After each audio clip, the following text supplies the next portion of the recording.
Quality और consistent performance के लिए सिर्फ सिल्वर पंप्स एंड मोटर्स, नाम याद रखना। રાજકોટમાં આ તલવાર રાસનું આયોજન રાજવી પરિવારની ભગીની સેવા ફાઉન્ડેશન નામની સંસ્થા દ્વારા કરવામાં આવે છે. આ જ સંસ્થા દ્વારા દર વર્ષે રાજવી પેલેસ ખાતેના ગ્રાઉન્ડમાં તલવાર રાસ રમાડવામાં આવે છે. છેલ્લા 15 વર્ષથી ભગીની સેવા ફાઉન્ડેશન યુવતીઓ અને મહિલાઓને નવરાત્રિ પહેલાં તલવાર રાસની ખૂબ તાલીમ આપે છે, જેના પછી નવરાત્રિ દરમિયાન આ તલવાર રાસ યોજવામાં આવે છે, જેમાં 10 વર્ષની નાની દીકરીઓથી લઈને 60 વર્ષ સુધીની મહિલાઓ ભાગ લે છે. ભગીની સેવા ફાઉન્ડેશનના પ્રમુખ રાજકોટના રાજવી માંધાતાસિંહ જાડેજાના પત્ની કાદંબરી દેવી છે.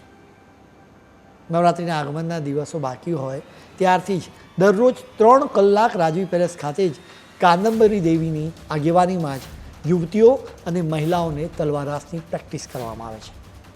એટલે જ નવરાત્રિ દરમિયાન મહિલાઓ કોઈપણ જાતના ડર વગર જ ખૂબ જ સહેલાઈથી આ તલવાર રાસ રમે છે. તલવારબાજી મુશ્કેલ કસરત છે. મોટાભાગે પુરુષો જ તલવારબાજી કરતા હોય છે, પરંતુ રાજકોટમાં યુવતીઓ અને મહિલાઓને તલવાર રાસની તાલીમ આપવામાં આવે છે. આ તલવાર રાસનો હેતુ શક્તિ પૂજા સિવાય સેલ્ફ ડિફેન્સનો પણ છે.